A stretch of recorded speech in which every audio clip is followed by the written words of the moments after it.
দেখুন বন্ধুরা, খুব কম তেলে, একদম কম, দেখুন তেলই নেই, খুব কম তেলে সিমটা ভাজা করছি।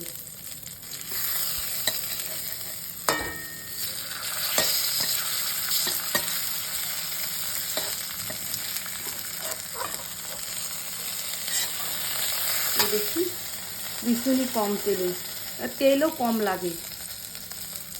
দেখুন দেখেছেন কি সুন্দর ভাজা হয়ে গেছে।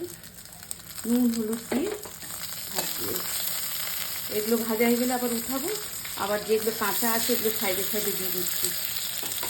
আর এই যে দেখুন নুন হলুদ দিয়ে সিমের এই আঁশগুলোকে ছাড়িয়ে নিয়েছি এইখানকার, আর খাবার সময় তাহলে মুখে আঁশ পড়বে না এই সিরাপ থেকে আর সামনের সিরাপ থেকে।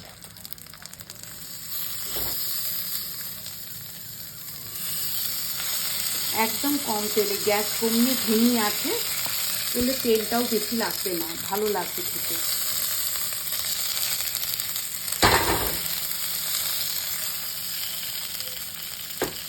একটু ছ্যাঁকা লেগে গেল এখানটাতে, নারকেল তেল দিয়ে দেবো। এখনো হবে, ধিমি আছে হচ্ছে তো।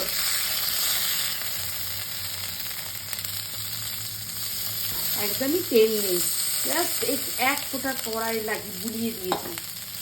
এইসব জিনিসে কম তেলেই ভাল লাগে।